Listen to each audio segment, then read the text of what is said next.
Naniniwala ba kayo na ang pagpupursige sa buhay ang maghahatid sa iyo tungo sa iyong pangarap?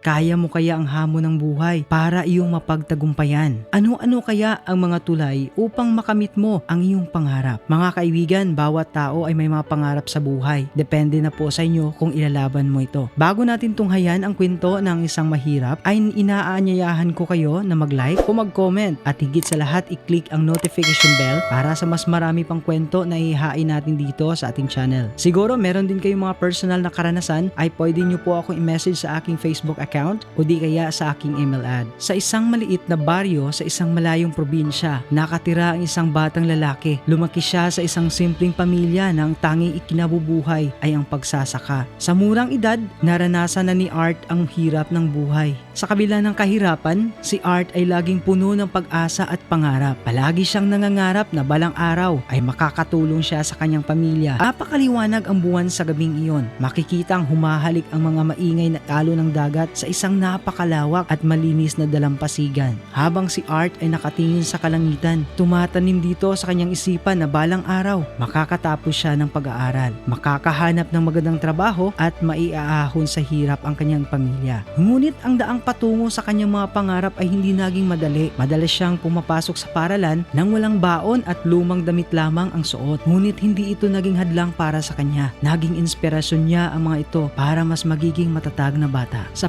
paaralan, si Art ay kilala bilang isang masipag at matalinong estudyante. Napakadaming medalya at mga awards ang kanyang matatanggap tuwing katapusan ng bawat quarter. Kahit wala siyang gaanong gamit sa pag-aaral, ginagawa niya ng paraan na makapag-aral ng mabuti. Makikita mo talaga na kahit sa kanilang sitwasyon sa buhay, ay kaya niyang gawin ang mga bagay na ginagawa ng karaniwang mga tao. Sobra-sobra ang ligaya ng kanyang guro dahil sa napakagaling ni Art sa klase. Alam niyang malayo ang mararating nito balang araw. Lubos namang nagpapasalamat ang bata sa kanyang guro at nangakong gagawin ang lahat para makapagtapos ng pag-aaral. Ang kanyang dedikasyon sa pag-aaral ay napansin ng kanyang mga guro at kamag-aral. Kahit wala siyang mga libro, ginagamit niya ang mga natitira niyang oras upang mag-aral sa aklatan at magbasa ng mga libro na kanyang nahihiram. Ngunit sa gitna ng kanyang pagsusumikap, dumating ang isang matinding pagsubok. Nagkasakit ang kanyang ina at kinakailangan nilang maghanap ng pera para sa pagpapagamot. Dahil dito, malungkot na malungkot ang ating bida, mga kaibigan.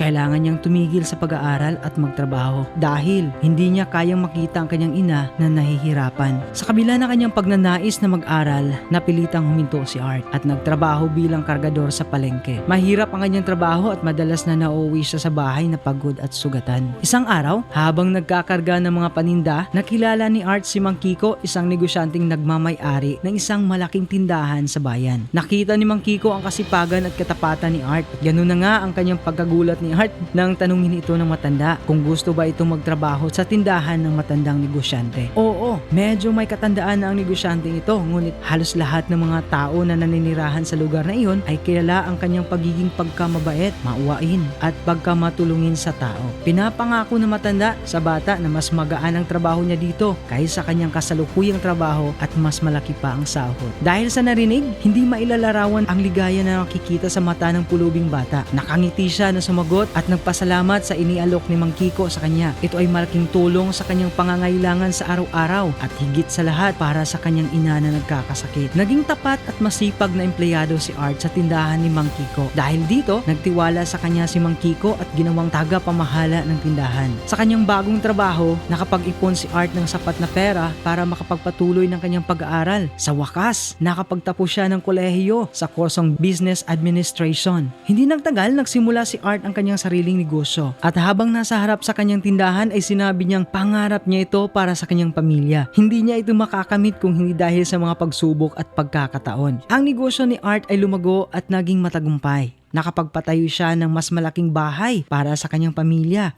At nakapag-aral niya ang kanyang mga kapatid. Ang lahat ng ito ay dahil sa kanyang pagsusumikap at determinasyon sa buhay. Alam niya na ang kanyang nagiging tulay para sa kanyang mga pangarap ang kanyang pamilya at sa tulong ni Mang Kiko. Hindi nakalimutan ni Art ang kanyang pinagmulan. Nagtayo siya ng isang foundation na tumutulong sa mga batang katulad niya na nangangarap makapagtapos ng pag-aaral. Eto, ang I Need You Foundation. Napakaraming mga bata ang kanyang mga natulungan, lalong-lalo na sa mga batang wala ng mga magulang. Kung hanggang sa ngayon ay nanonood ka pa rin sa video na ito kaibigan, paki-comment sa ibaba I Need You Foundation.